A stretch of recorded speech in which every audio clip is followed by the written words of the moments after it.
Hello everyone. Welcome you all to week 10 NPTEL problem solving session for the course Introduction to Group Theory. I'm Priyanka Sharma, the PMRF NPTEL teaching assistant for the course. So let's start today's session. In this session, we will study Sylow's theorem and their applications. So first of all, I want to recall what is Lagrange's theorem. So we know that these theorems are for finite groups. So suppose we have a finite group, say G, and we have a subgroup H in G, then order of H divides order of G. That is, order of a subgroup always divides order of the group. But the converse is not true. What does it mean? It means that whenever we have a positive divisor, say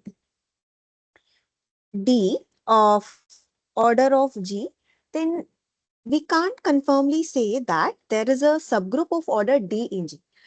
There can be a subgroup of order D in G, or there are some cases where there is no subgroup of order D in G. Okay, so this is the thing that the converse of Lagrange's theorem is not true. But can there be some cases, or if we want to study this in detail and we want to explore whether for some positive divisor, we can have the guarantee for the existence of subgroup of order positive divisor of order of G or not. So for this, we have another theorem, which is Cauchy's theorem, and it is also for a finite group. So suppose we have a finite group G, and it says that uh, whenever the positive divisor of order of the group G is prime, then G has a subgroup of order that divisor. It means for every for every prime divisors of order of G, we will have a subgroup of that order in G. But what if the divisor is not a prime? So for that, we have some theorems, which are Sylow's theorems. Uh, these theorems give us more detail and more possibilities for the existence of subgroups of some uh, particular orders. So the first Sylow's theorem,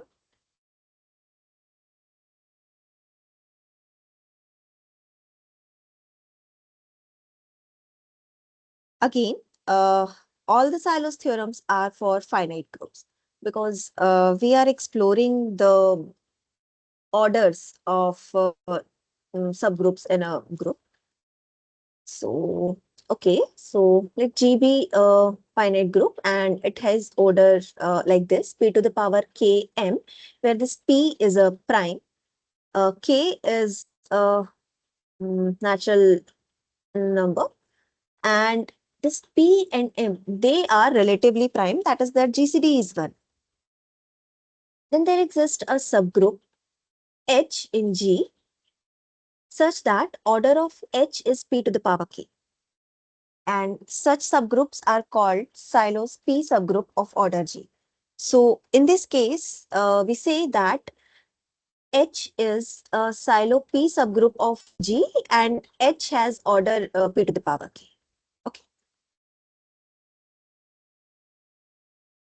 So the first theorem, this actually assures the existence of Sylow's P theorem in G. Okay. So again, there are two things, existence and the number and the nature of such subgroups. So the first theorem only mm, confirm the existence. Okay. And whenever we say like how to do it, so for this, what we do, suppose we have some group G, which is of finite order, then first we prime factorize the order of G. That is this order of G. We write this as P1 to the power K1, P2 to the power K2 up to PR to the power KR. And obviously, P1, P2, PR, they all are prime numbers. They are distinct primes, so they will be relatively prime, or like they will be co-prime. So if we write it as P1 to the power K1 and the remaining terms, if we label them as M, then we say that there is a subgroup in G of order this P1 to the power K1. Similarly, we will have a subgroup in G of order P2 to the power K2, and so on. This can be alternatingly said that suppose we have we have a finite group of order n, then we search for prime uh, powers, say p to the power r. So we start from p, then p square, and like and so on. If we find some power, say p to the power r, such that p to the power r divides order of g, but p to the power r plus 1 that does not divide order of g, then we say that with this divisor we will have a subgroup in G.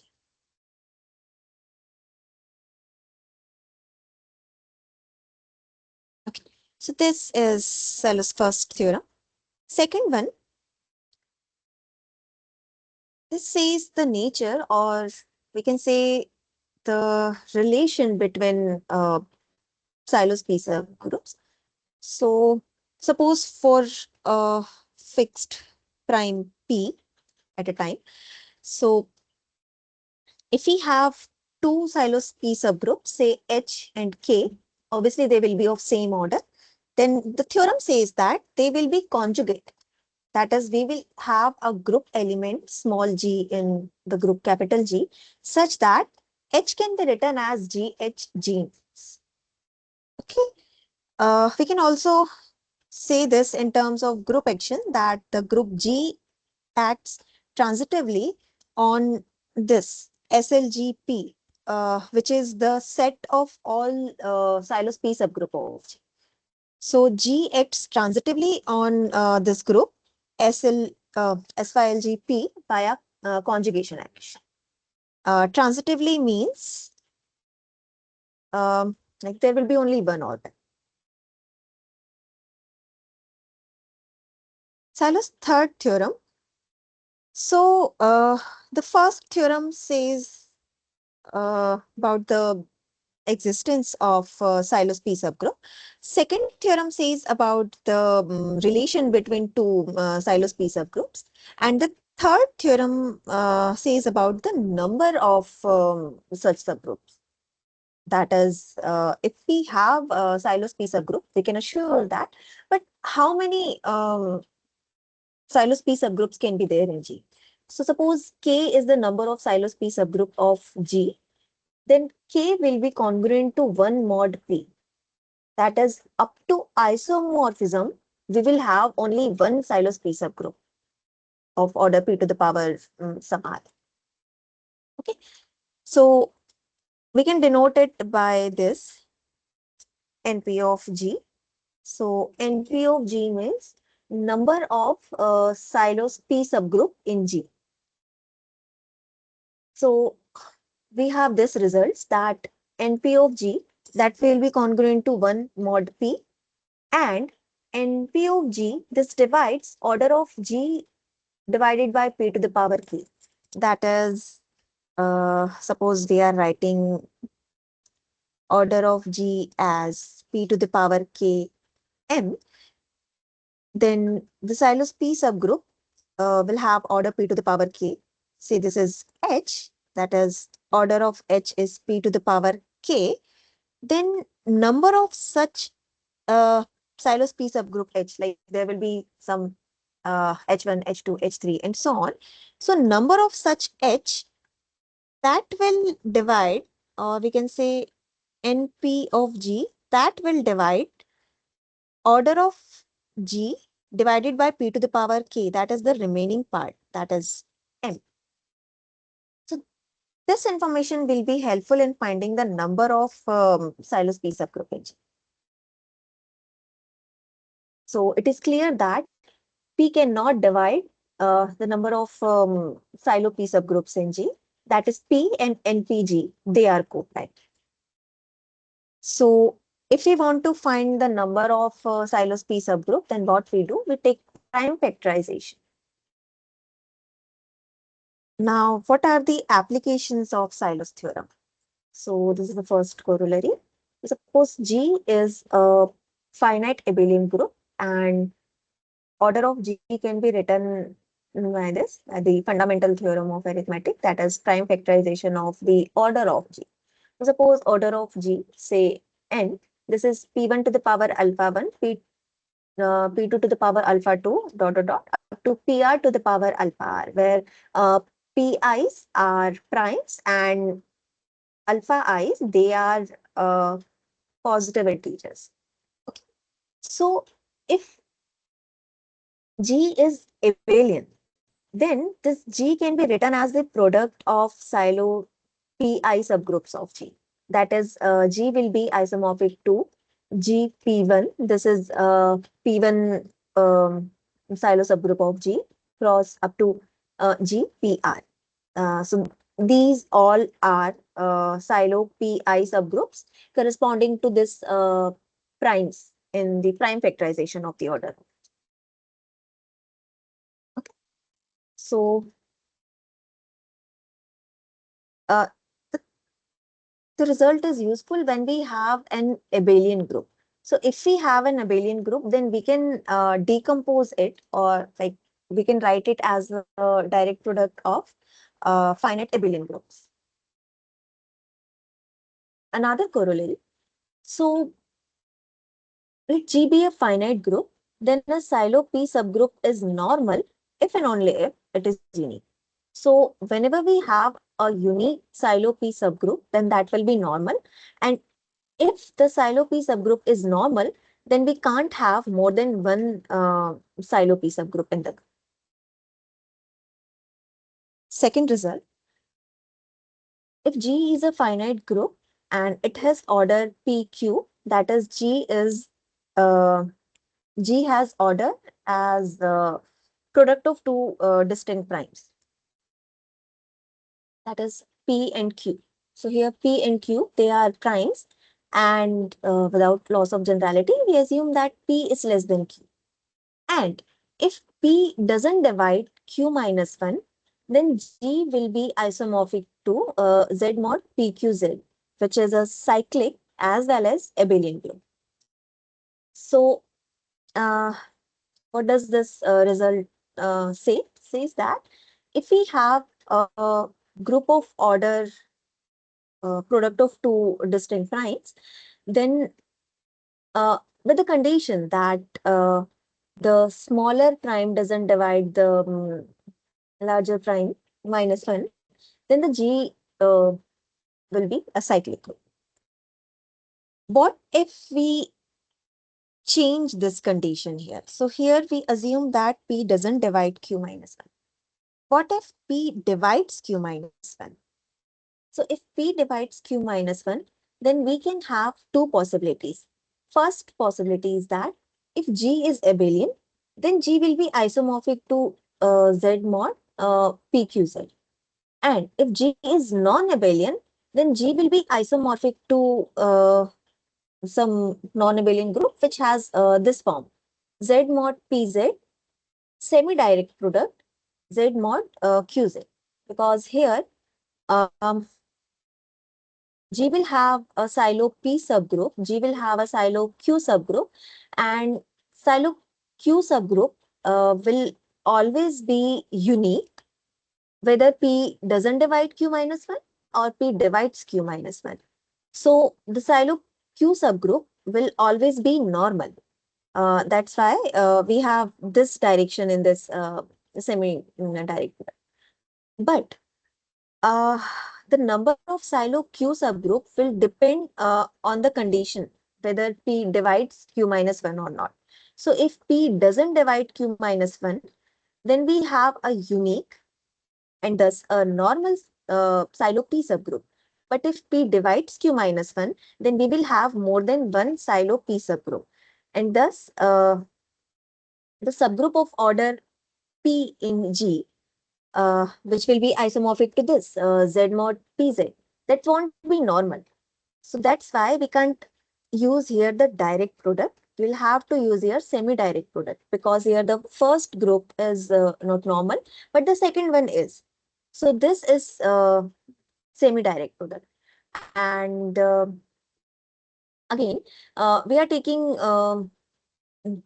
these two groups as isomorphic to subgroups of G. So yeah, we can define inner semi-direct product. So what is that? Suppose we have a group G and two subgroups, say H and N, and we assume that this subgroup H, this is not normal, and N, this is normal. So we can denote it like this also, with the condition that G is the product of N and H and N, they are disjoint. Then G is inner semi-direct product of H and N, and we symbolically write it like this.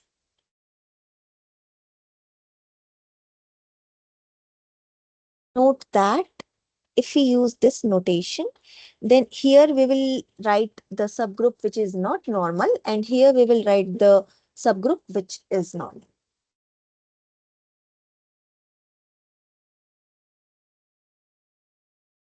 Okay. So we have some equivalent condition for the inner semi-direct product. So let G be a finite group and H is a subgroup of G and N is a normal subgroup of G. Then the following conditions are equivalent. So the first and second one, what we are doing in that, in first one, G is written as NH, and second one, G is written as HN. And with the condition that H and N, they are disjoint subgroups. Third one, for every group element G, we will uniquely have this pair NH or okay, NH in N cross H such that G is NH. So here actually we are like G will be NH, but G will be isomorphic to N semi-direct. We want to write, then we need to alter the notation, or we are simply write this semi-direct product of HN. Okay. And the last equivalent condition is that the group G can be given as an extension of H by N. That is, there exists some map pi from G to H such that whenever we restrict this map pi to the subgroup H, we will get the identity in H. And the kernel of this map pi, this is N. Now, we have an important result. That is, if we have uh,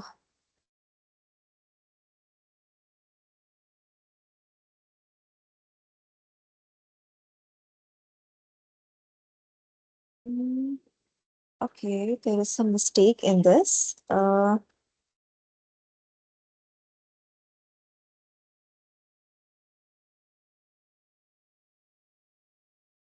If order of G is less than 60 and G is simple, then order of G will be prime.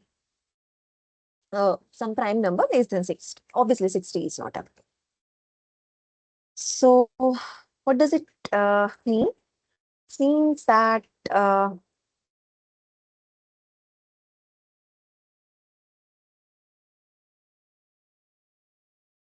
if group has order less than 60 and that is simple,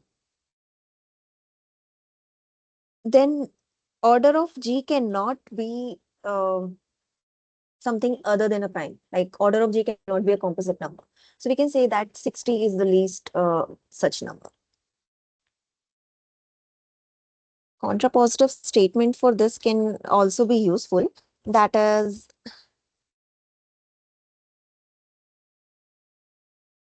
if order of G is not prime, it is composite, and this is something less than 60, then G cannot be simple. Okay.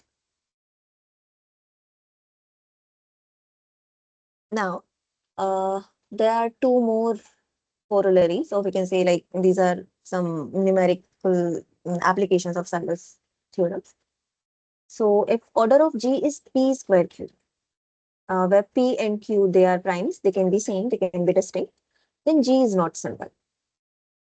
And if order of G is 2P as well as G is non-abelian, then G will be isomorphic to D2P. This is a dihedral group. But obviously here we are taking P as a prime. It won't be true for 2n if n is a composite number.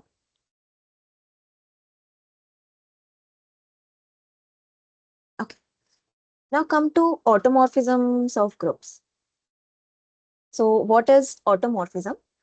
So automorphism of groups are basically those isomorphisms whenever both the groups are same. So if instead of maps from G to G dash, uh, we assume that G and G dash, they are same, then we will have automorphism. That is some map tau from G to G is called an automorphism of G if tau is a bijection and it preserves the group operation.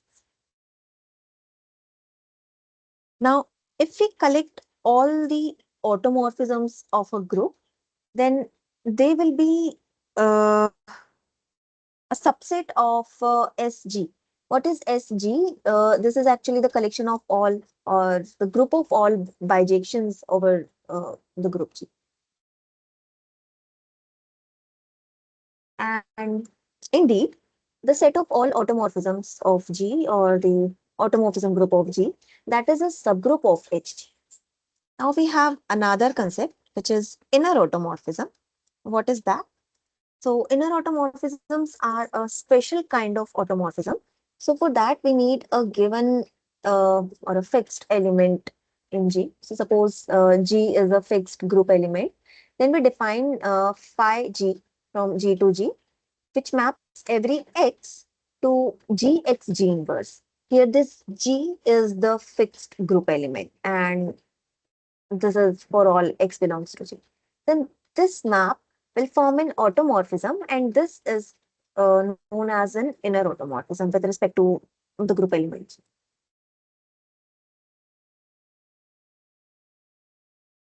Now, suppose we denote phi uh, by the map G to AUTG, means these are mapped from a group to its automorphism group. So obviously this will assign G to phi of G. Here G is the group element and phi of G will be the associated inner automorphism. So this phi itself is a group homomorphism. And obviously then there will be some kernel for this. So what will be the kernel of this group homomorphism? So the kernel will be the subgroup of G, and this will be the group of all those elements G such that the image or phi of G, which are phi G, they will be the identity element in AUTG. That is the identity automorphism of G. So this actually means that we we need to collect all those G for which GX G inverse is X for all X belongs to G. So this will give us GX as XG. So it means we will have the center of the group G. So now we use the fundamental theorem of isomorphism, the first one, and what we will have G mod kernel of G, that will be isomorphic to the image of the group homomorphism with respect to this phi. So what is the kernel? That is center of G. So thus we will have G mod center of G that will be isomorphic to image of phi. Now what is image of phi? Image of phi will give us the elements or the automorphisms of the form phi of G. Here this uh, phi of G, this is an automorphism associated with this G. So obviously, this is an inner automorphism. Thus, the image of phi, that will be a group of all inner automorphisms. Yeah, the subset of automorphism group, um, which is the collection of phi of G, that will form a subgroup. And that is noted by this INN of G. So, uh, this is how we can classify the automorphisms. So if we have the automorphism group of G, then we can have two parts. The first one is inner automorphism, and the remaining one, that is the automorphisms which are not inner, we will say that they are outer automorphisms. And for that, we will consider this quotient group, that is AUTG mod inner automorphisms of G, because this is indeed a normal subgroup. So that's why we can form this quotient group. And other than the identity one, the other coset representatives, they will give us the outer automorphisms for G. This is an example. So this P4, which is a client's 4 group, which is isomorphic to state of equality, I would refer to, which is isomorphic to Z mod 2Z cross Z mod 2Z. So we want to find the automorphism group for this. So actually this V4, this can be viewed as a two-dimensional vector space over Z mod 2. Z mod 2Z, this is actually a field, binary field. And we have these two components. So V4, this will be a two-dimensional vector space over this. And equivalently, we can say that any automorphism of V4 uh, that is equivalent to Z mod 2Z vector space isomorphisms. Thus, the group of all automorphisms of V4, which is the group of all automorphisms of Z mod 2Z cross Z mod 2Z, that is isomorphic to GL2 Z mod 2Z. What is GL2 Z mod 2Z? This is the general linear group of order 2, like a group of 2 by 2 invertible matrices over Z mod 2Z. Now we can generalize this. Instead of 2, we can have other primes also. Why we are taking primes? Because we want to correspond this with vector spaces. So we need some field.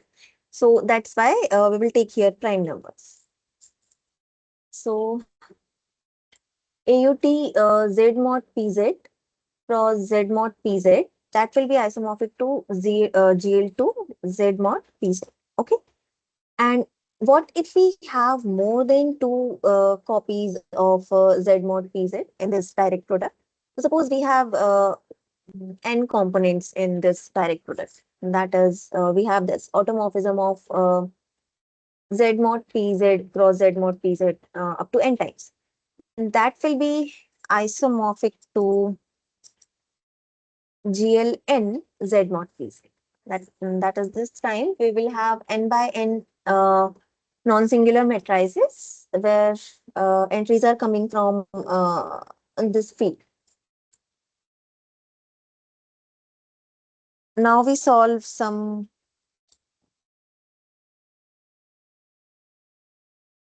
questions based on this discussion. So this is the first question. Find the order of Sylow subgroup of S4. Okay, so let's do it. Here the group G is S4. Mm, what is order of G?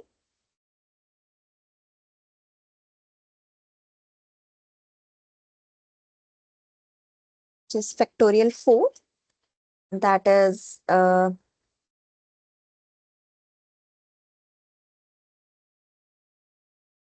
we can write as, okay, this is 24, or in prime factorization form, this will be 2 cube into 3. Okay, so here this 2 and 3, they are prime. So whenever we want to find Sylow P subgroup for a given group, first we will write the prime factorization for the group. Okay, so here this is the prime factorization. We have two primes in the prime factorization form, 2 and 3. That is S4 will have uh, Sylow 2 subgroups and Sylow 3 subgroups. Okay.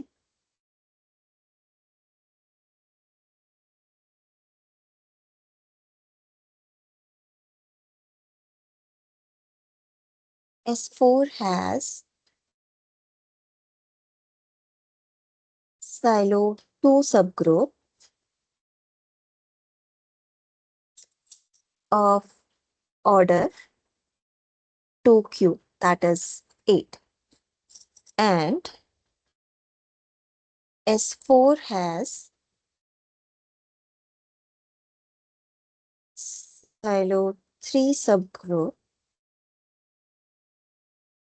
of order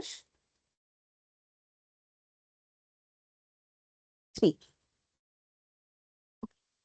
So here we need to find the orders. So we have two types of Sylow subgroups in this, Sylow 2 subgroups and Sylow 3 subgroup. Uh, we are not going in the detail, like whether they are unique or not. So I'm just skipping the brackets here. So mm, order of Sylow 2 subgroup, they will be 8, and order of Sylow 3 subgroup, they will be 3. Next question. This is something similar based on this. So hmm, find order of Sylow subgroups in GLN-F. Okay. So, or let me write it as Sylow P subgroup. So, is the given group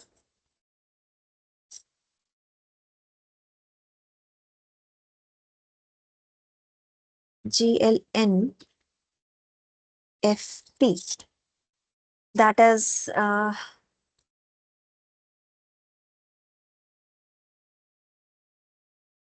the group of all n by n, that is the square matrices of order n,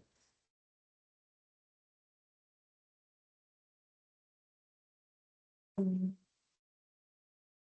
which are invertible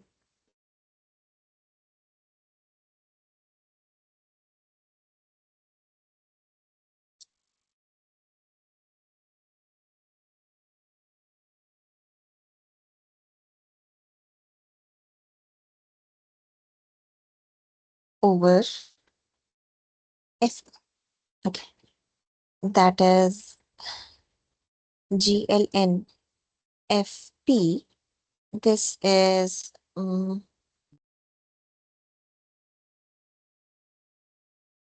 A, which is AIJ n by n, such that determinant of A, that is non-zero, and these AIJ, they belongs to FP, and this is for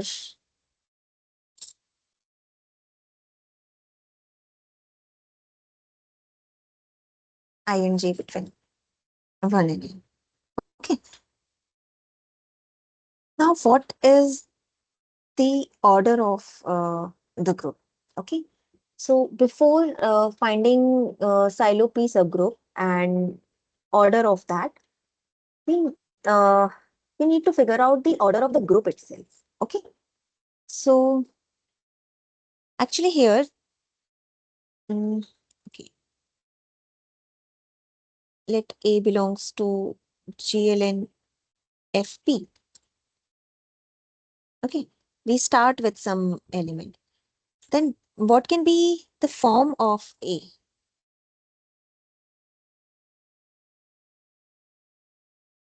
It will have like it will be some n by n matrix. So we have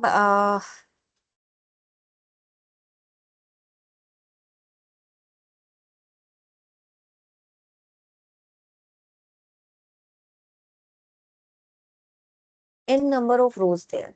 Okay, but the matrix must be invertible. So these rows must be linearly independent. Okay,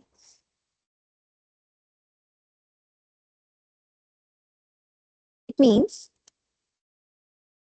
if we want to find out the cardinality of this collection or like order of this group, then we need to uh, find out the possible ways in which we can collect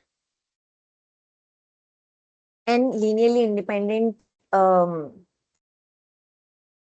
n tuple vectors over FP. Okay, so the first vector. Okay, so this is actually we need. Mhm. Okay, fine. I'm writing like this.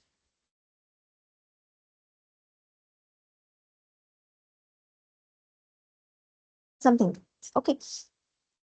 And how many coordinates will be here? We will have n coordinates. So we will need n elements. Okay. And in this vector, the first entry that can be chosen in p ways because we have p elements in the field FP. Second one can be chosen again in p ways. And the nth one, again we have p ways to choose that element. That is, we have p dot p up to n times, or we have p to the power n ways to choose the first vector. Okay, but this must be linearly independent. So we can't choose the zero vector. Okay, zero vector means all the entries here, they all are zero. Okay, so we need to subtract one from this. Okay, if we want to find out a linearly independent vector. So the first vector, how many vector we need? We need n vectors, and it is n li vectors of size n over fp. Okay, so the first vector, say we have v1, v2 up to vn. So the possible ways for v1, they are pn minus 1. Okay, now what about the second one? Again, the second vector, we will follow this process. That is, we have total p to the power n ways to choose the second vector. Okay, but the second vector must be linearly independent from the vector which has been chosen already. That is, v1 and v2, they must be linearly independent. That is, this second vector v2, this can't be a scalar multiple of v. Okay, and how many scalars are there? Again, there are p scalars. So we need to subtract p from. Okay, corresponding to the scalar multiples of v1. Similarly, we can follow this. And the third vector can be chosen in p to the power n minus p square okay, ways. Why? Because the third vector must be linearly independent with v1 and v2 as well. Okay. So instead of p, we need to consider like p scalar multiplications from here and here also, and their combination. So that's why we will use this p dot p, that is p square. So how many possible ways for v3? There will be p to the power n minus p square. So if we want to collect them all, we will have p to the power n minus 1, p to the power n minus p to the power n minus p square. And what about the last vector? That will have p to the power n minus p to the power n minus 1 ways to be chosen. Okay. And then what will be the cardinality of this set? Therefore, okay, we can say order of GLNFP,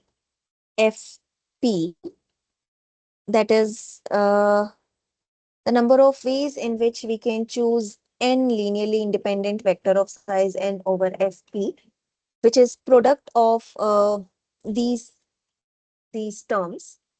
So this will be p to the power n minus 1, p to the power n minus p to p to the power n minus p to the power n minus 1. Okay. But to find Sylow's p subgroups, we need to factorize the order of the given group in the form of prime factorization. Okay. And if we want to find out Sylow p subgroup, then we want to extract power of prime p in this term. Okay. So how to do that? See, from the first term, we cannot have any positive power of p. Okay, it will have p to the power 0 only. From the second term, we can take p common, and then we will have p to the power n minus 1 minus 1. Okay, let's write it some detail. The first term will be p to the power n minus 1. The second term will be p into p to the power n minus 1 minus 1. Now, in this term, we cannot have um any power of p. Okay, that is, this will contribute uh, for power of p, but this won't. Okay. Suppose if we have third term also, then what we will have then? We can take p square common, and that will be p to the power n minus 2 minus 1.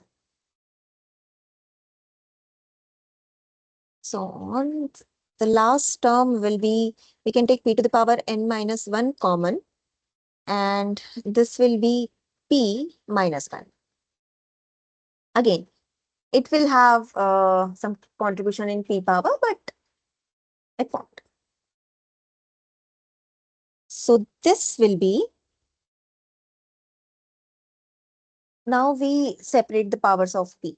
We have p square, p to the power n minus 1, and the remaining terms will be p to the power n minus 1, p to the power n minus 1 minus 1, p to the power n minus 2 minus 1 up to p minus 1. So obviously the second bracket is free from p. So we can write it as, say, this is some number m.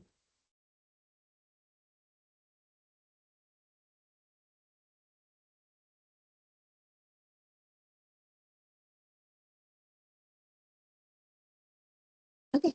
And what about the first bracket? This will be p to the power n minus 1 into n minus 1 plus 1, that is n by 2. Okay. Therefore,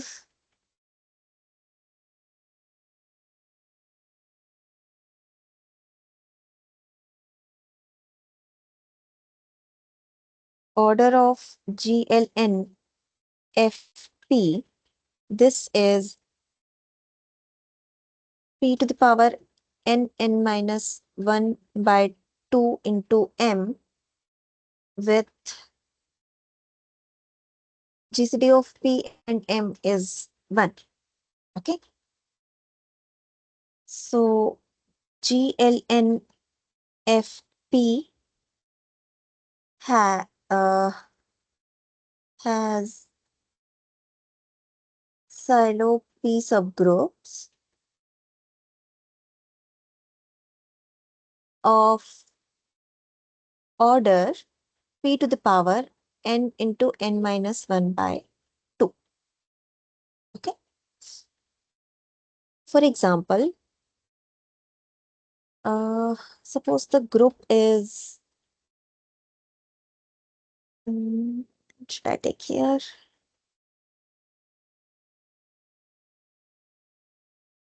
Say GL3F5. Okay. Then what is order of G? That will be p to the power. What is p here? That is 5 to the power n into n minus 1 by 2. That is 3 into 3 minus 1, 2 by 2. That is 5 cube. Okay. So G has Sylow 5 subgroup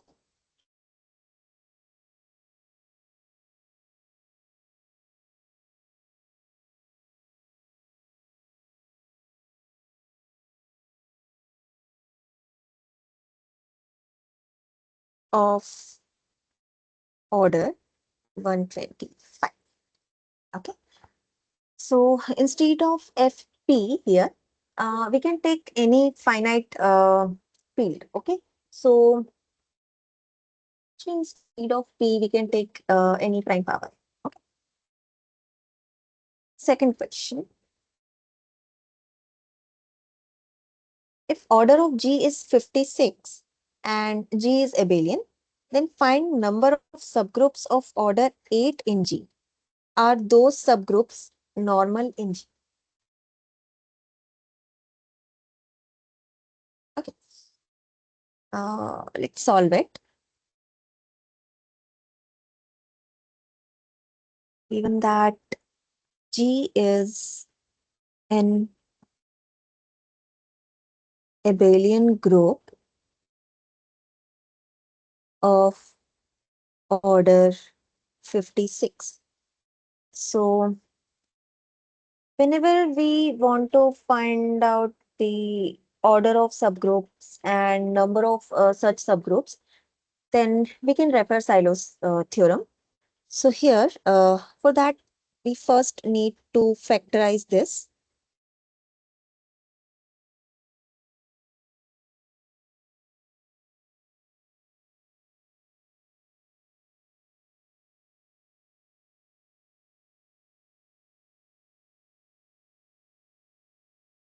Which is 2 cube into 7. Okay. So here we have 2 primes, 2 and 7. That is, G will have Sylow's 2 subgroup and Sylow 7 subgroup. Therefore, G has Sylow 2 subgroup of order 2Q, that is 8. And G has Sillow's 7 subgroup of order 7. Okay. Now, in the question, it is being asked that find number of subgroups of order 8. Okay. And we saw that subgroups of order 8 in G, they are actually Sylow 2 subgroups. Okay. That is, the number of subgroups of order 8 can be found using Sylow theorem. Okay. So up to this, we use Sillow's first theorem. Now we want to find the number of such subgroups. So we will refer to Syllow's third theorem. Okay. How to do that?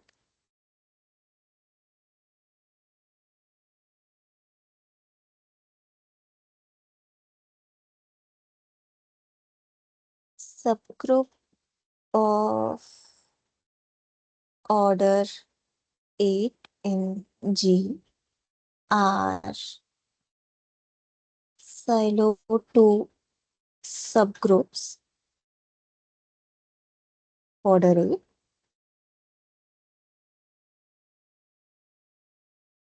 Then number of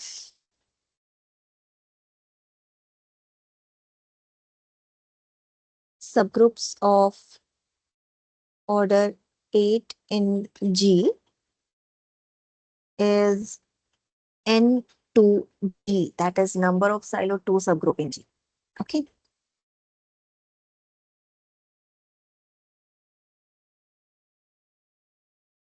Now solve it. N2G. So what can be this?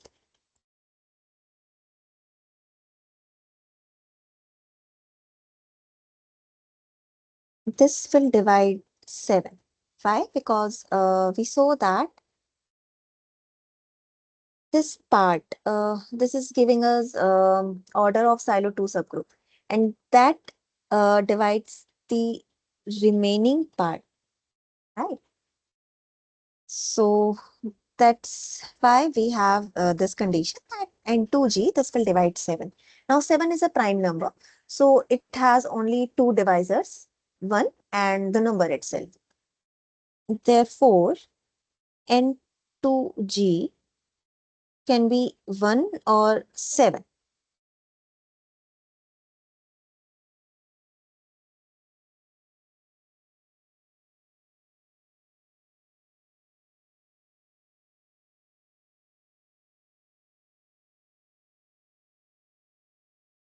We have another condition also, that N2G, this must be congruent to 1 mod 2. Okay. But 1 is congruent to 1 mod 2, and 7 is also congruent to 1 mod 2. So using this, we can conclude the um, number of Sylow 2 subgroup. But there is another condition in the group, that G is abelian. Okay. G is abelian group.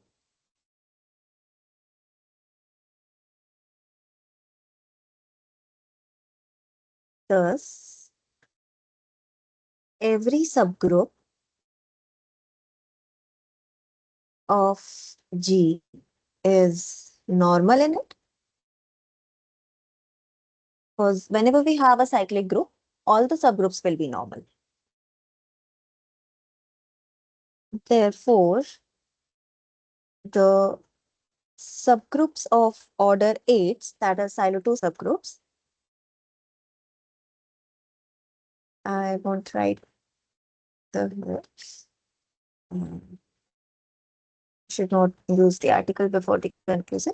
Uh, Subgroups of order A are normal,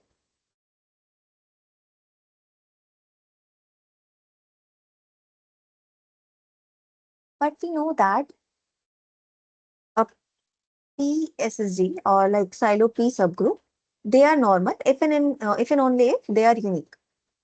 So subgroup of order 8 is unique from here. Okay. So how many numbers? We will have only one such subgroup. And yes, the subgroup is normal. Okay. Now consider another question.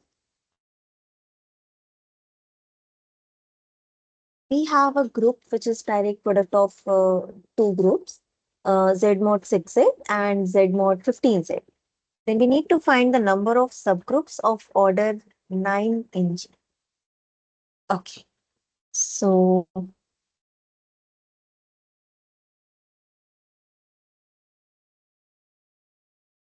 G is this group.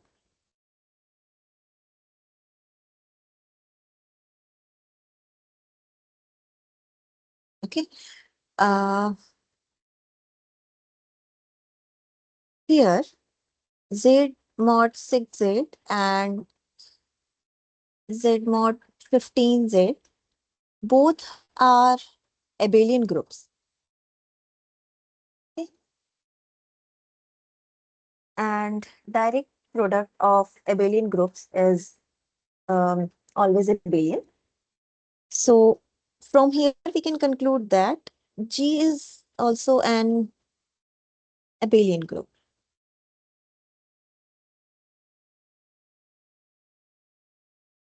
Okay.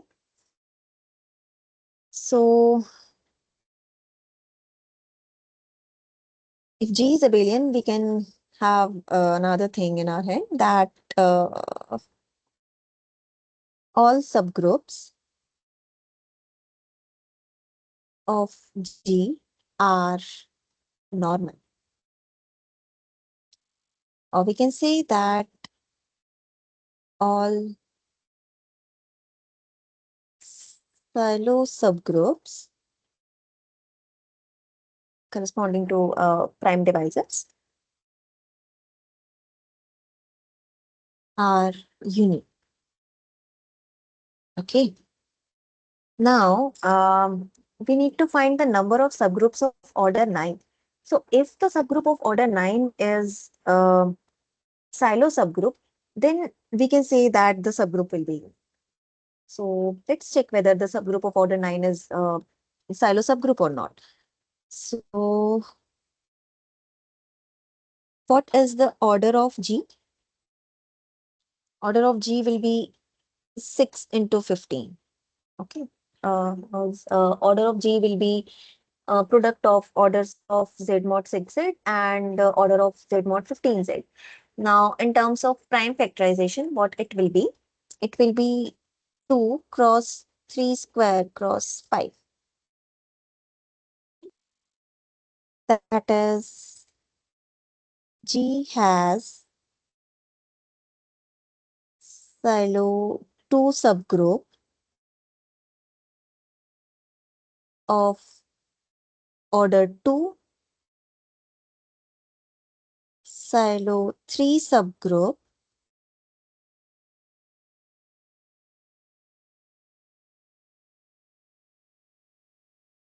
of order 3 and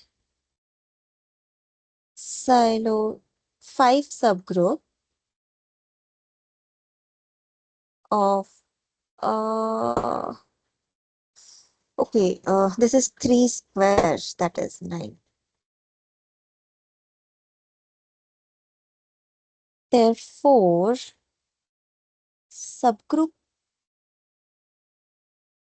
of order 9 is a Sylow P subgroup for p equals to 3. And all Sylow subgroups are unique. Thus, number of subgroups of order 9 in G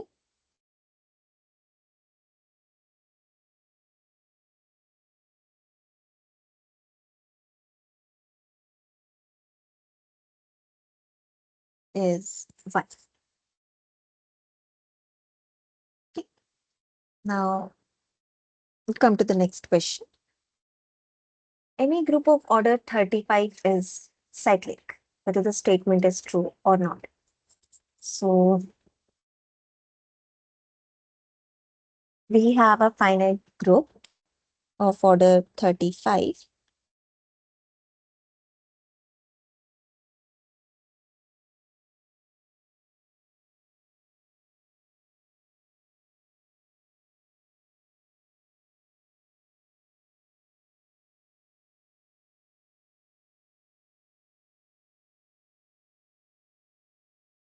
Thirty-five can be written as 5 into 7. Okay.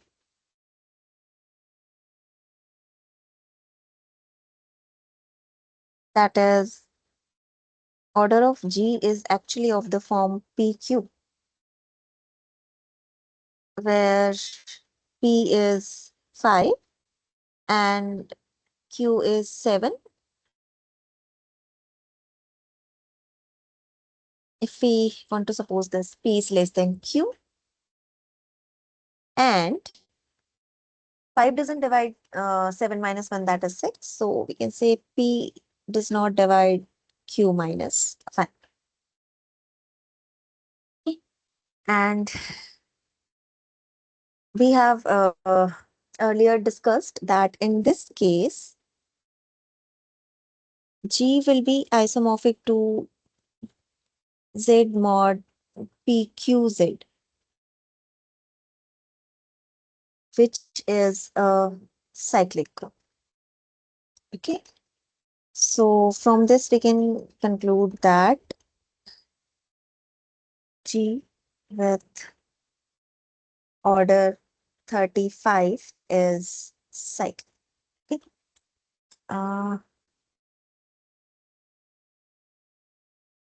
okay, but if we want to go in some details, then how can we proceed it?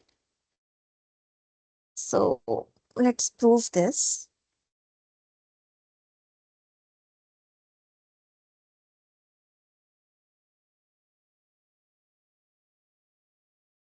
From Sylow's first theorem, G has Sylow 5 subgroup of order 5. Say number of Sylow's 5 subgroup in G is N5.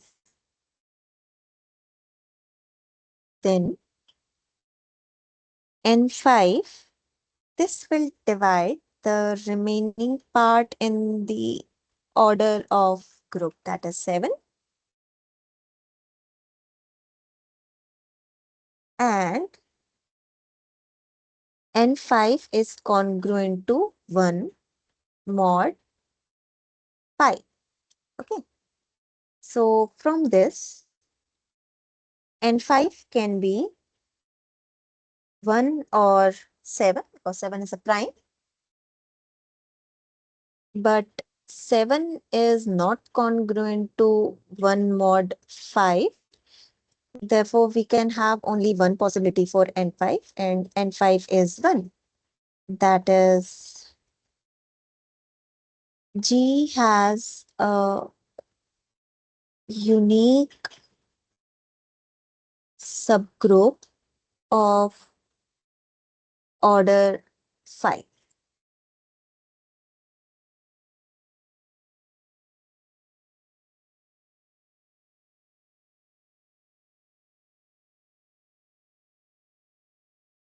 Mm, so that subgroup is normal, which is actually Silo 5 subgroup.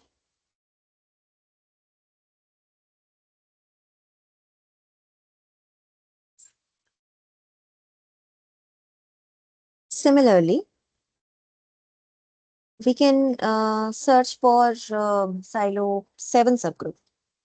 Okay, so 7 power is a part of order of G also, so it will have 7 subgroups. Silo 7 subgroup. Mm, G has Silo 7 subgroup of order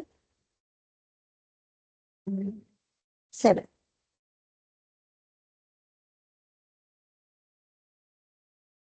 And number of Silo 7 subgroup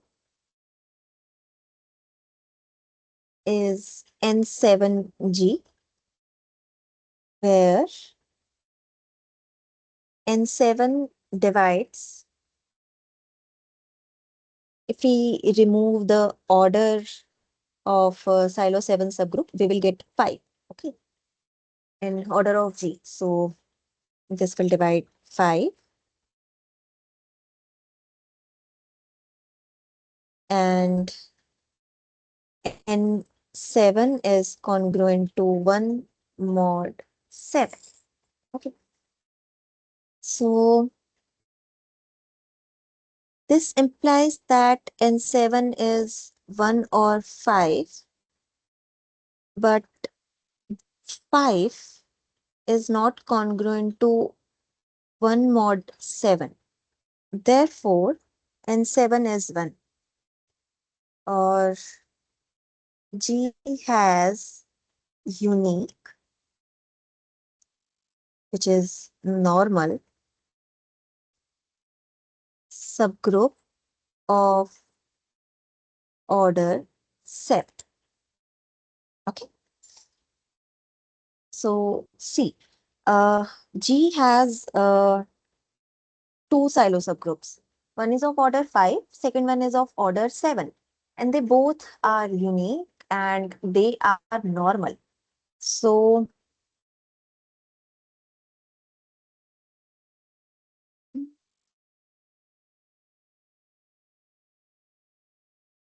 so this is H5, and say the subgroup is H7. So H5 and H7, they are unique normal subgroups of order 5 and 7 respectively in G. So G can be decomposed into this normal subgroups. Okay.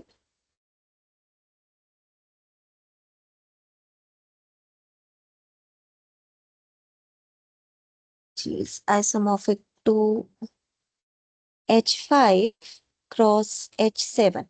Both are normal in G. That's why we are using direct product, like not semi-direct product or like that. Why we can do this? Because H5, H7, that will give us G, and H5 intersection H7, that is identity. Because H5 has 5 elements. One is the identity of order 1, and remaining 4 elements will have order 5. Okay.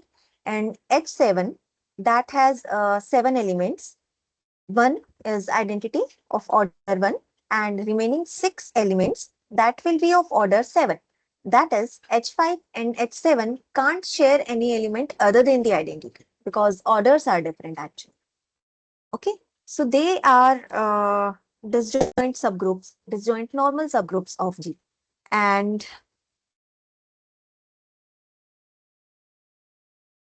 this actually means that order of G is order of H5 or order of H7. Right. So G can be directly decomposed in H5 and H6. Now, H5. Here 5 is a prime number. So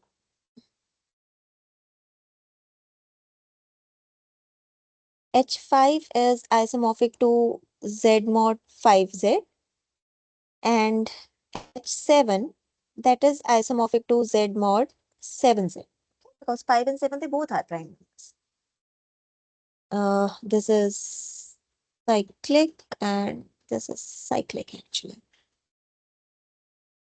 Therefore, G can be written as some group isomorphic to Z mod 5Z cross Z mod 7Z. Okay. Mm, Writing cyclic and abelian also.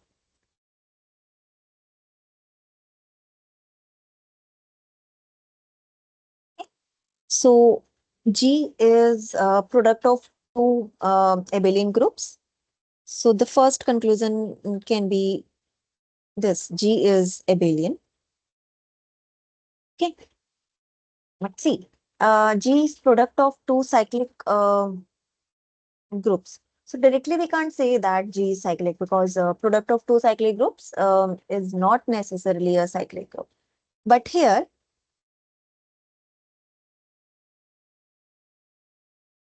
5 and 7, they are co-prime.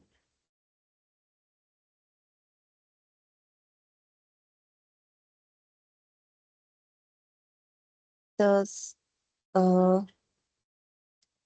Z mod 5Z cross Z mod 7Z. This is isomorphic to Z mod 5 into 7, that is 35Z. Or if we conclude all the things, we will get that G is isomorphic to Z mod 35Z, which is a cyclic group.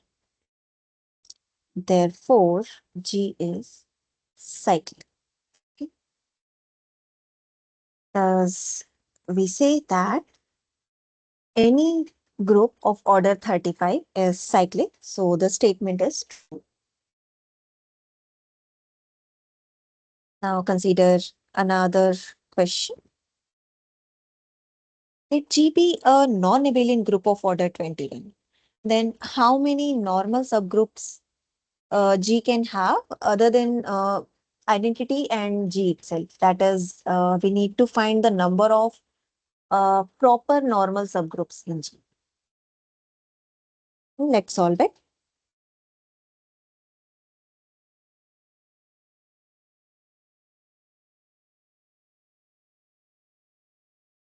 Order of G is 21. That is 3 into 7.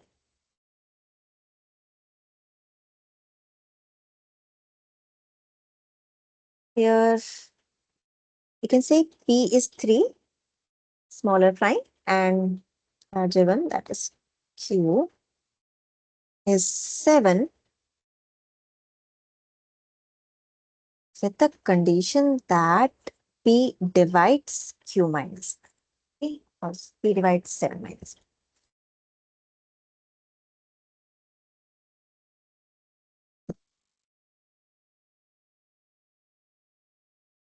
Now, from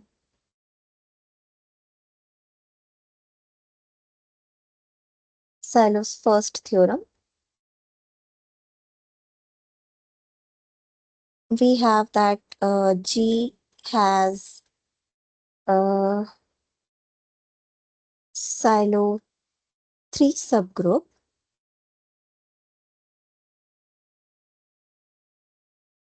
of order 3 and Sylow 7 subgroup of order 7. Now we need to find whether they are normal or not and how many such subgroups will be there. It means we need to um consider Sylow's third theorem. which will tell us about the number of such silo subgroups.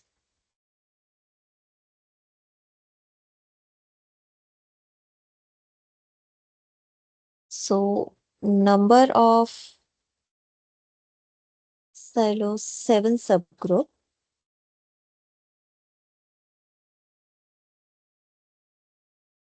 which is N7 G, mm, and N7. This will divide 3. That is N7G. This can be 1 or 3, as 3 is a prime.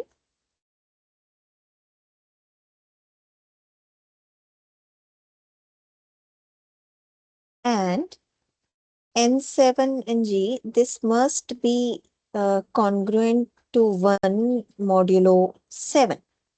And 3 can't be congruent to 1 mod 7. So this will give us that N7NG is 1. That is, G has a unique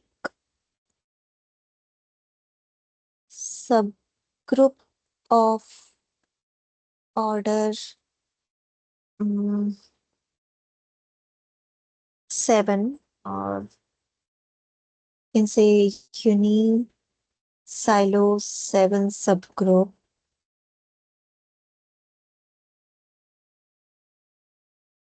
So Sylow 7 subgroup is not. So up to this point, we get one normal subgroup of G other than the proper subgroups, which are always normal.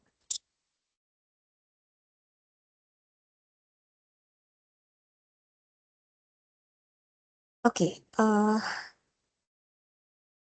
Now, what about Sylow's 3 subgroups?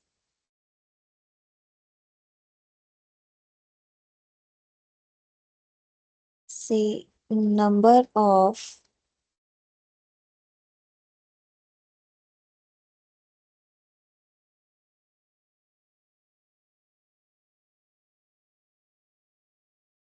Sylow's 3 subgroups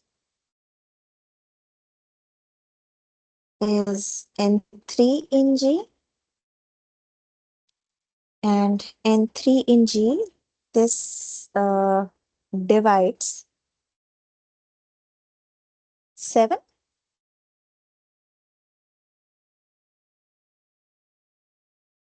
So N3 of G can be 1 or 7.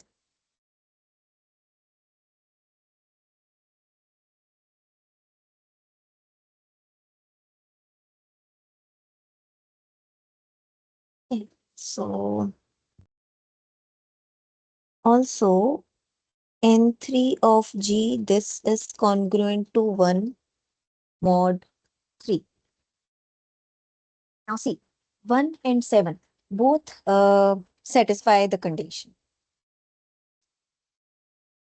Therefore, N3 of G can be 1 or 7. If N3 of G is 1, then what will we have?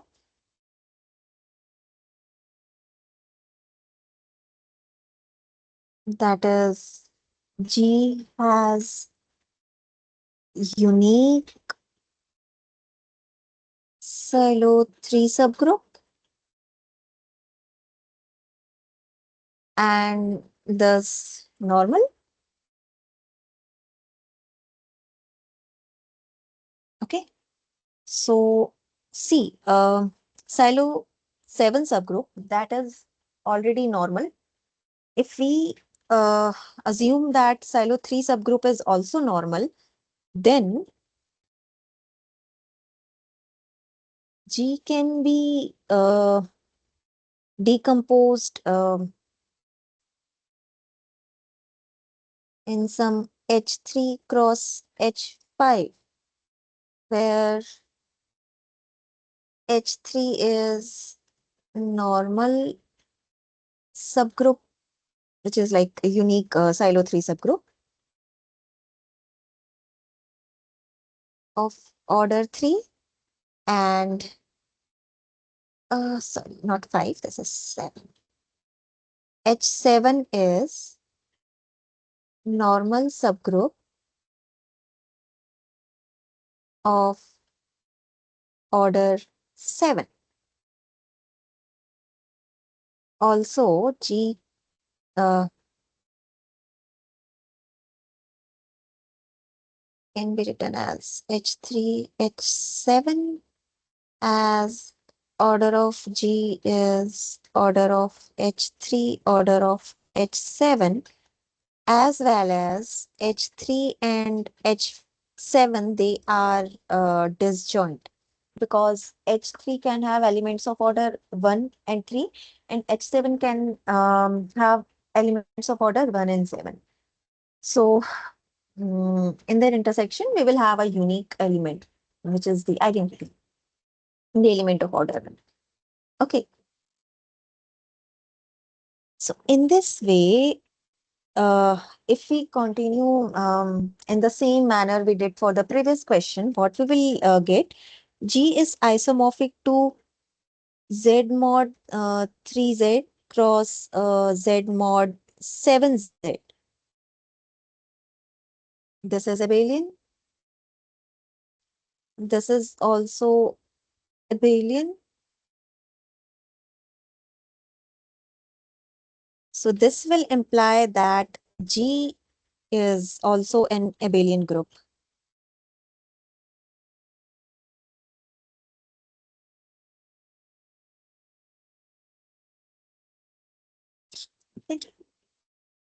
Which is a contradiction because G is given as a non-abelian group. Okay, it means N3G cannot be 1.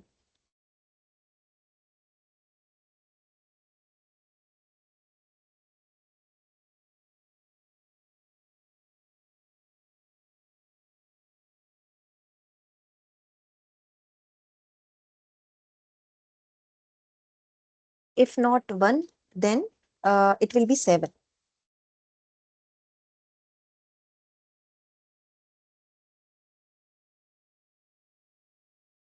It means N3 of G is not unique.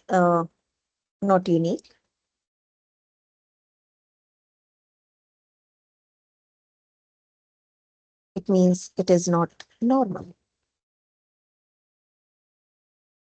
Okay.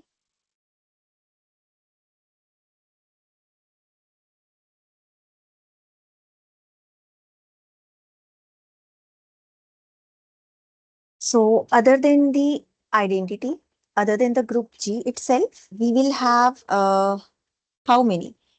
One from Sylow 7 subgroup, and 7 subgroups from Sylow 3 subgroups.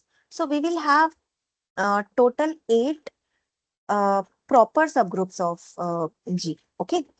But out of these 8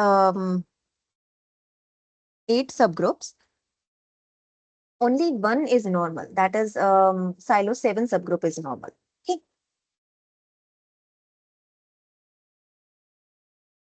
Therefore, G has only one normal subgroup other than identity and G's. Okay. Now, keeping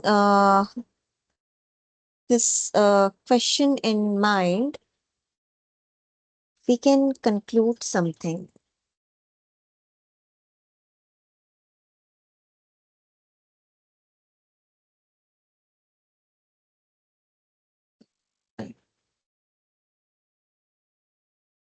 Which of the following is our true? First one,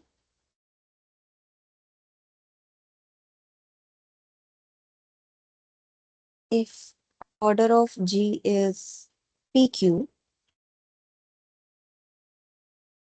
where P is less than Q, then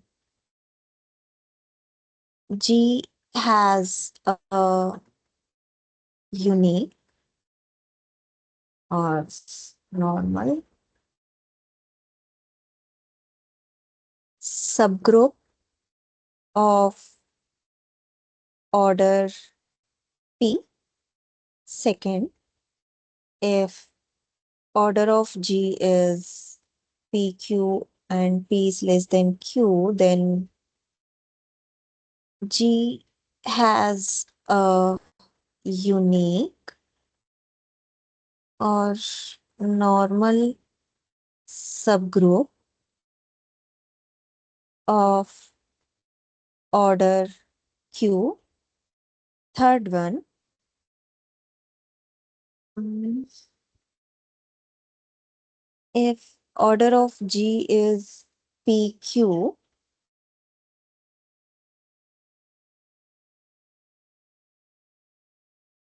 then G is simple.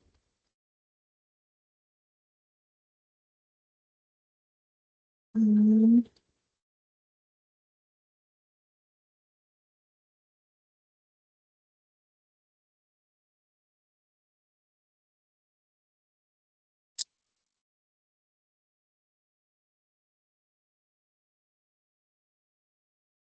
Actually, this condition is common everywhere. So, in the question itself, mm, we can make it a common assumption. Fine.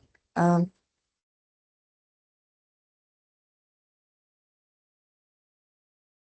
if order of G is PQ, mm,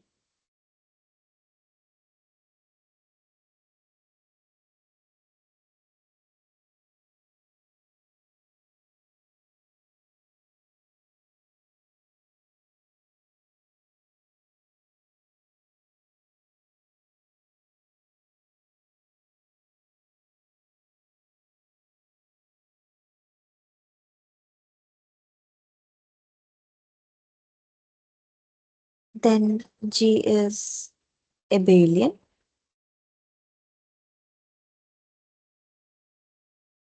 If order of G is PQ, then G is cyclic.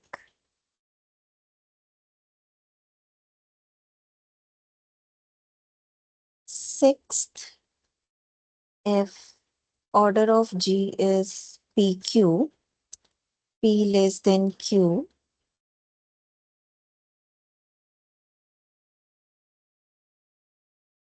and I'm not mentioning the condition, then G has four normal subgroups. Okay, let's solve it.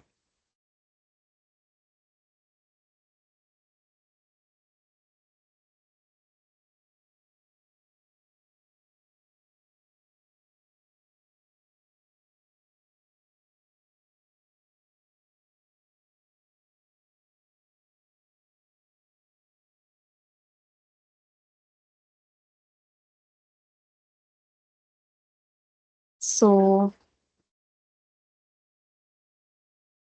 let order of G is PQ, where P and Q are prime.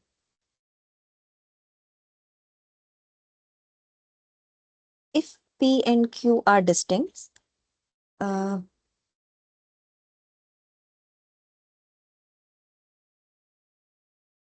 and we assume that P is less than Q, okay, which is the case in first and second condition. Then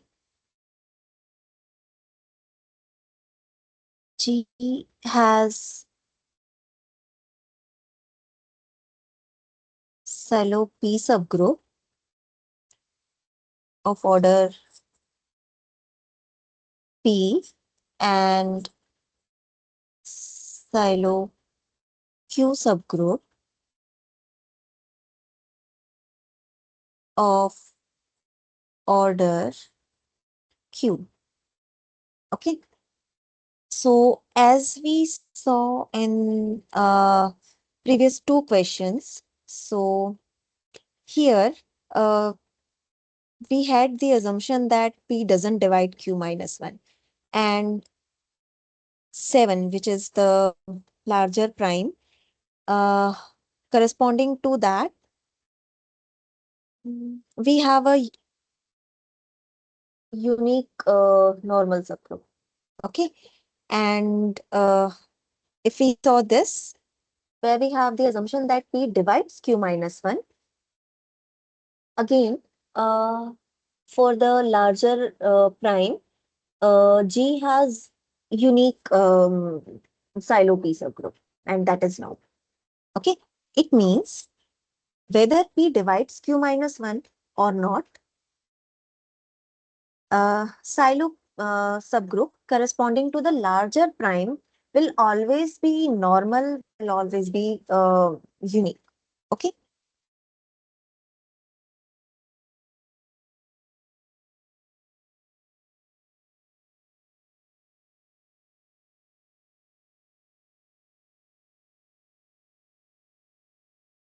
Sylow Q subgroup is normal as well as unique. I should please discuss. Okay. But Sylow P subgroup, what about them?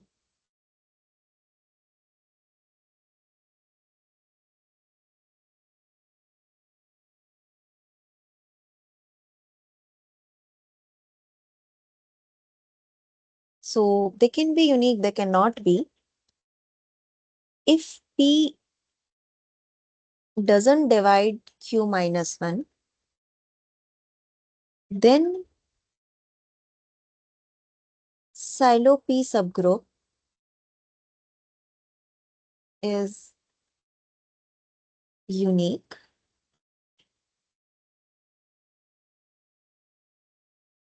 Why? Because NPG, that will be either 1 or Q, and NPG that is congruent to 1 mod P. So NP of G, this cannot be Q if P doesn't divide Q minus. Okay, that is NP of G is 1. So this is case 1. Second case, if P divides Q minus 1, then what?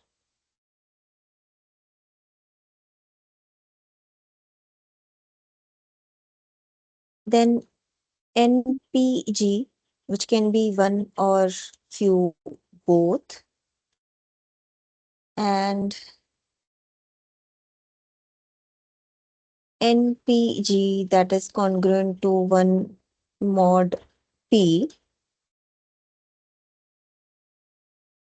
with the condition that P divides Q minus 1. So NP of G, this can be 1 or Q both. So if we take 1, we will have G as an abelian group. If we take it as Q, then we are working for a non-abelian group. Okay. So actually we have two sub cases in second case. That is, if P divides Q minus 1, then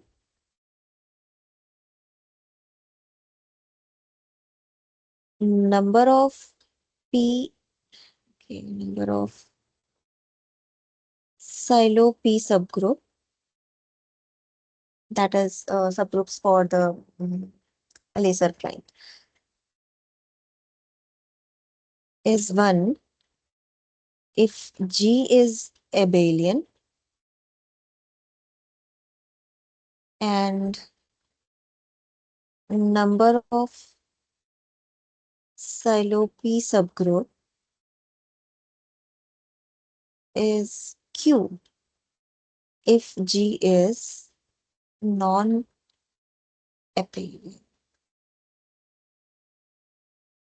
Okay.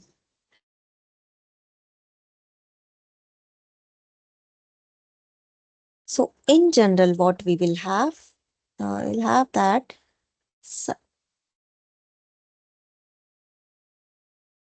Sylow P subgroups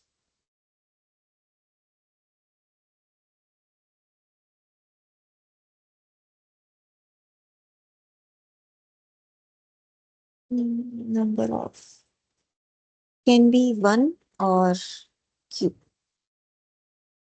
That will depend. So, the first statement, that is G has a unique and normal subgroup of order P. In general, this is false. And second, G has a unique normal subgroup of order Q.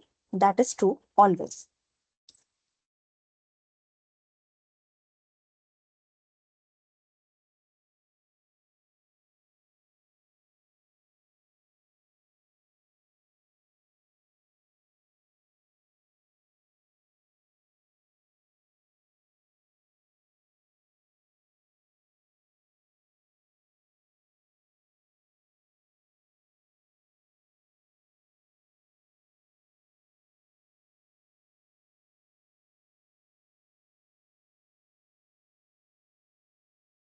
Mm,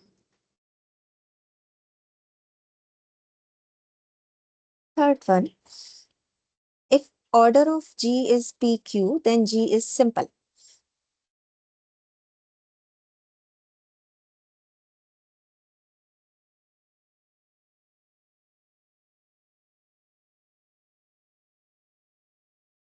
So if we take P is less than Q, irrespective to the fact that P divides Q minus 1 or not, we have Sylow Q subgroup is normal always. Therefore, G is not simple. And actually, in this statement, I didn't mention whether P is less than Q or say P and Q are distinct or not. So they can be same. Uh, what if P is equals to Q? That is, order of G is some P square. Then in that case,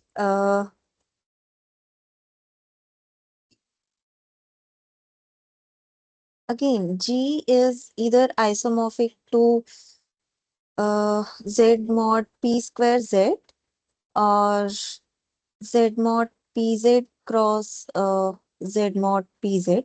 Um, okay, we will discuss this in detail in some next question. Otherwise, the question will be very lengthy. So, okay, and yeah, some hints and some explanation for the fact you can found in lectures videos also. So in both case, uh,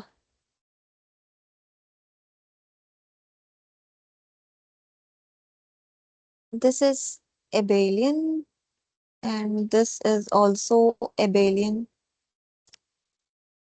That is, G is abelian group of order greater than or equal to 4. Okay, because least prime can be 2. Therefore, G has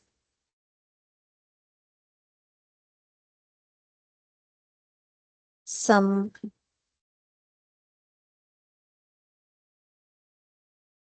proper subgroup, and as G is abelian, so that subgroup will be normal also. So G has some proper normal subgroup, and thus G is not simple. So if order of G is PQ, whether P and Q are same or they are distinct, G cannot be simple. Fourth statement, order of G is PQ, then G is abelian. So yes, G is abelian. Uh, Wait, uh, we need to further classify this. Okay, order of G is PQ. So case 1, if P is Q, then G is abelian, but not cyclic always.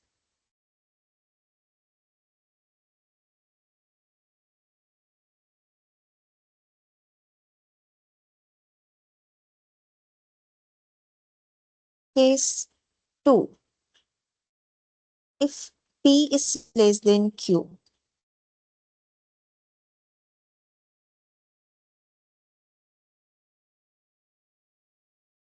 subcase, if P does not divide Q minus 1, then we can have unique normal subgroups of order P and Q, so we can decompose P in them. So yes, G is abelian and cyclic also. And second subcase for this, if P divides Q minus 1, then G can be abelian or non-abelian both. As can say up to isomorphisms,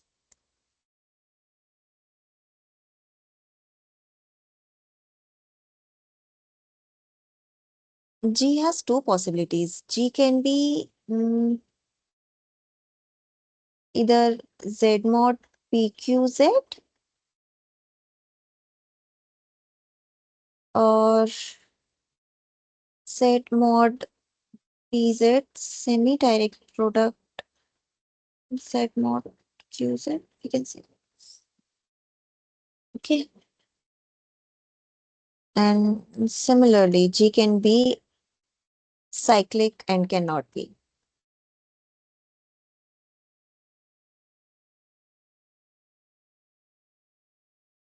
So in general, fourth statement is false.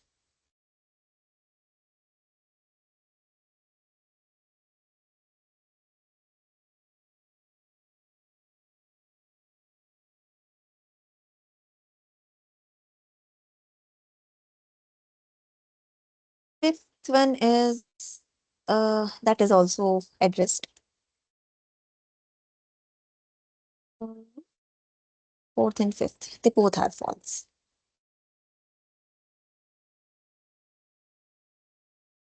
Okay, if like relation between P and Q was mentioned, then we will conclude accordingly.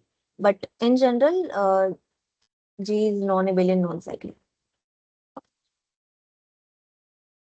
Also, statement is not true in general. G can be cyclic, G can be abelian. I cannot. Last one is, if order of G is PQ, then how many normal subgroups G will have? Again, the condition is not mentioned that whether P divides Q minus 1 or not.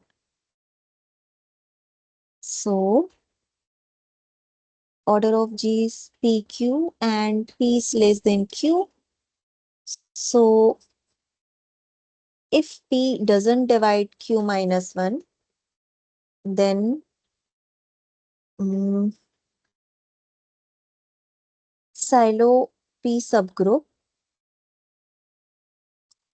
and Sylow Q subgroup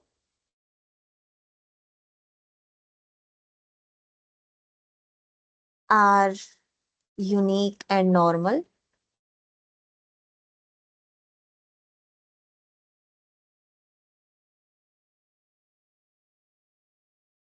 Also, identity is normal in G and G itself is normal in G. So in this case, when P doesn't divide Q minus 1, G has four normal subgroups.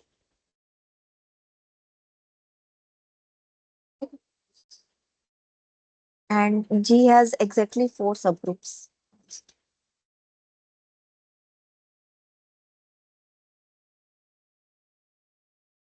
Because order of G has only four divisors, 1, P, Q, and PQ. Subgroup of order 1, that is identity, that is always unique. Subgroup of order PQ, that is G itself, that is also unique. Now, subgroup of order P, that is unique. Subgroup of order Q, that is also unique. So, G has exactly four subgroups. In the case P doesn't divide Q minus 1, and all the four subgroups are normal also.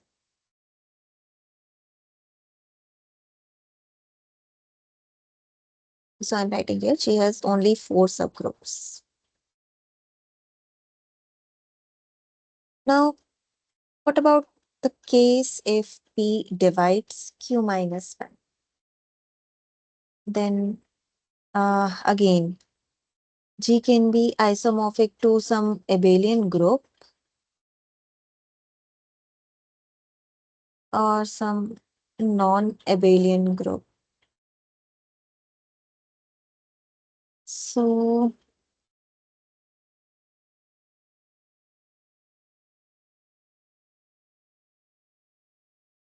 if G is abelian, G has four subgroups and all are normal.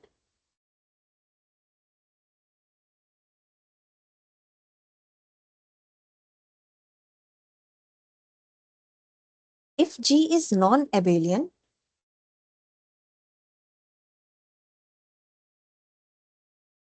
G has one normal subgroup of order Q and seven subgroups of order P, and they are not normal.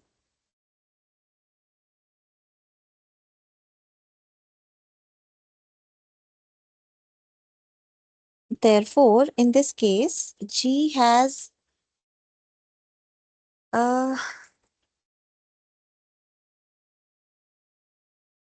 hey wait okay, I must write it in abstract form. G has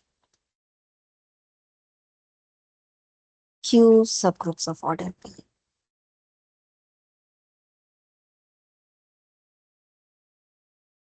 So G has 3 plus Q subgroups.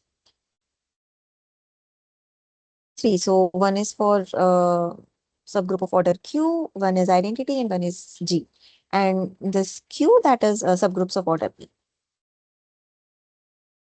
And G has three subgroups which are normal.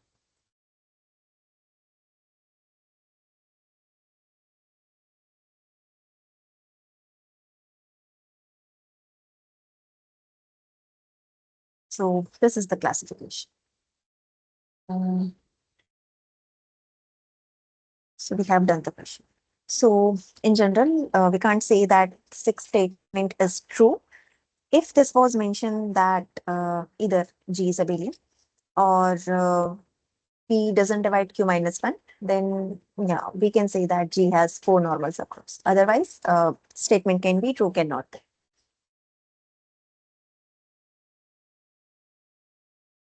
Now, okay, we come to the last question of today's session.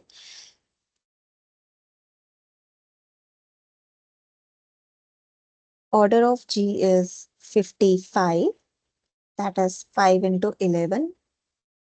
Uh, Here 5 divides 11 minus 1. So how many normal subgroups in G? So it is not mentioned whether G is abelian or not. So if G is abelian, G has four normal subgroups.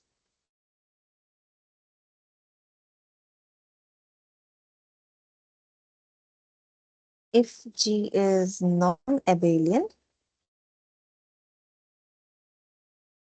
G has three normal subgroups.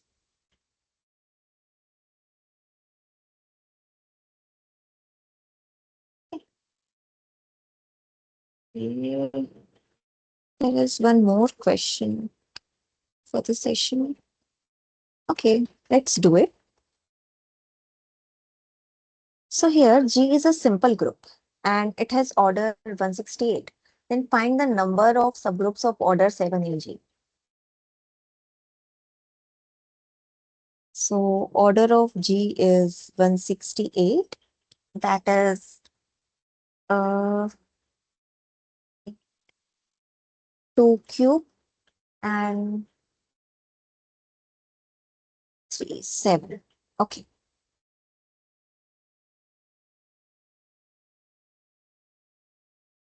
And we need to find number of subgroups of order 7. So G has 7. G has Sylow 7 subgroup of order 7. Now, if N7G is number of Sylow 7 subgroup of G, then from Sylow's third theorem, we have that N7 of G, this divides the remaining part. Okay, so this time we have this 2 cube into 3. That is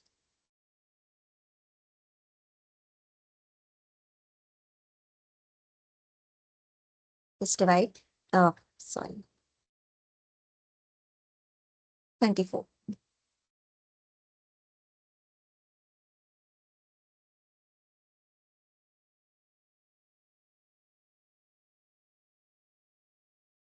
And N7G, this is congruent to 1 mod 7.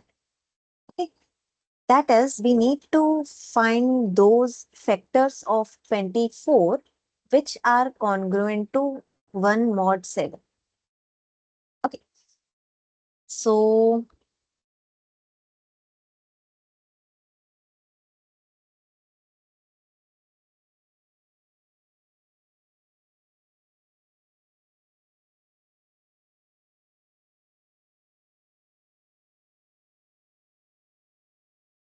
N7 can be 1 or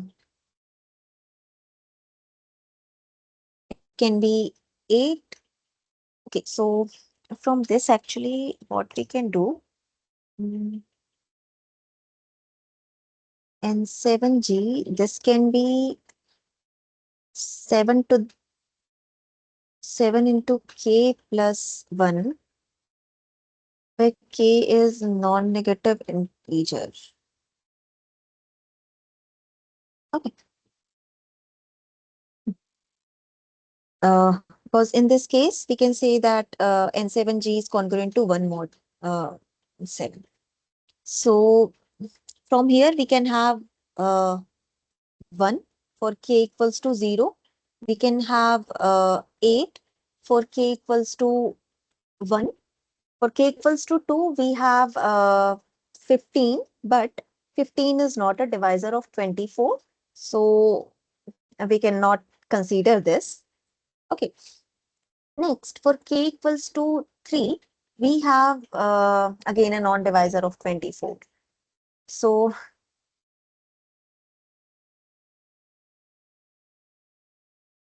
we cannot consider 22 also. For K equals to 4, we will exceed 24. So again, we cannot have any divisor of 24. So there is no other possibility. So N1 can be either 1 or 8. Okay.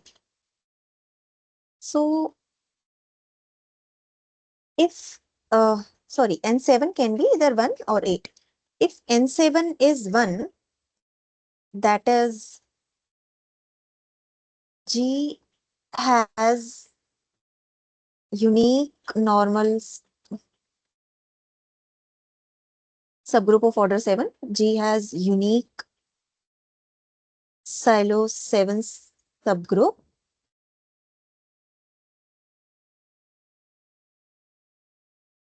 And that subgroup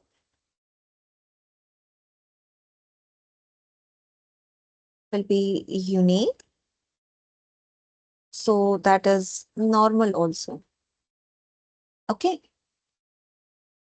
See, thus we got a subgroup in G which is normal and it has order between 1 and 168. That is the order of the group. So in this way,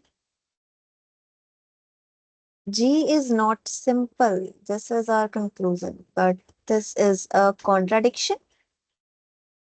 So that N7 cannot be 1. Therefore, N7 can be 8 or G has 8 Sylow 7 subgroup or number of subgroups of order 7 in G is 8. So we are running out of time. So I want to stop here today's session. There is one more question. We will discuss that in either next lecture or in extra session. So this is all for today's session. Thank you.